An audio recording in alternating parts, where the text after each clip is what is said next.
আর এত গাত্রদাহ কিসের? চুন্নু সাহেব, এর চেয়ে বড় বড় সাহেবদের সাথে আমার দেখা হয়েছে। চুন্নু সাহেবের কথায় আমি এমপি হই নাই। মানে প্রধানমন্ত্রী, আমি যুদ্ধ করেছি ট্রেনিং করে সশস্ত্রভাবে যুদ্ধ করেছি। মানুষ স্পিকার দুটো মিনিট সময় একটা গল্প বলে শেষ করে যাবো। এই নির্বাচনে যদিও আমি এলাকা থেকে নির্বাচন করেছি, কিন্তু সারা দেশের মানুষ সোশ্যাল মিডিয়ার মাধ্যমে যারা আমাকে চিনেন আমার জন্য দোয়া করেছেন। তা আমার ইচ্ছা ছিল যে এমপি হইলে জাতির ভালো হয়, দেশের ভালো হয়, এগুলো আমি প্রকাশ করব। এরই ধারাবাহিকতায় আমি যে কাজটা করেছি এটা হচ্ছে কি, এমপি হওয়ার পর জননেত্রী শেখ হাসিনার যে সরকার, এই সরকার আমাকে যা যা দিয়েছেন আমি এগুলা প্রকাশ করেছি। আমি আমার বেতনের কথা বলেছি, আমি কত টাকা বরাদ্দ পেয়েছি। আমরা এই সম্পদের কোনো মালিকও না।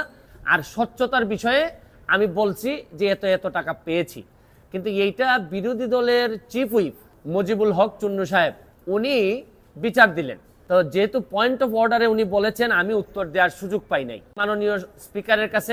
আমার প্রশ্ন হচ্ছে কি, উনি বিরোধিতা করবেন সরকারি দলের, কিন্তু উনি বিরোধিতা শুরু করছেন স্বতন্ত্র প্রার্থীর। এবং কি বিষয়ে বিরোধিতা, উনি তো আরো খুশি হওয়ার কথা যে আমরা আমাদের হিসাব দেওয়া শুরু করছি। আমার জানেন দুঃখ হয়েছে তারাইল করিমগঞ্জের মানুষের জন্য, যাদের কাছ থেকে উনি এমপি হয়ে আসছেন। মাননীয় প্রধানমন্ত্রী জননেত্রী শেখ হাসিনা আমাদের সবাইকে শাড়ি দিয়েছেন এলাকায় বন্টন করার জন্য। এই শাড়ি কি আমি প্রধানমন্ত্রীর উপহার কি আমি বলবো না? এটাকে আমি বিক্রি করে দিব? তা আমি বুঝলাম না স্বচ্ছতার মধ্যে প্রবলেমটা কোথায়। আমি যদি স্বচ্ছ হইতে চাই, আমি যদি যে বরাদ্দ পাই বলি জনগণকে, তো এইখানের মধ্যে এমপি হিসাবে আমি অপরাধটা কি করলাম? এমপি কিন্তু আমার পেশা না, আমার পেশা হচ্ছে কি বিং এ ব্যারিস্টার। আর আমি কথা দিছি যে আমি এমপি হিসাবে একটা টাকা হারাম খাবো না, আমার রক্তের মধ্যে হারাম যাবে না। সুতরাং রাষ্ট্রের টাকা, জননেত্রী শেখ হাসিনার সরকারের টাকা, এটা যে টাকা আসবে এটা আমি সবার সামনে তুলে ধরবো। আমার কেন জানি মনে হইতেছে যে মুজিবুল হক চুন্নু সাহেবের হয়তো আমি বলে দেয়াতে সমস্যা হচ্ছে, এটা থেকেই উনি সবকিছু নির্বাহ করেন কিনা আমার জানা নাই। কারণ উনার আলাদা কোনো পেশা থাকলে এটা নিয়ে উনি কোনো চিন্তা করতেন না। উনি একটা বুদ্ধি করে কাজ করছেন, বাকি সব এমপিরা উনার দলে বানার চেষ্টা করছেন যে 349 জন এমপির নাকি বদনাম হচ্ছে। আরে কি আশ্চর্য কারবার! একটা মানুষ এমপি হওয়ার পর তার বরাদ্দ সে বলবে না?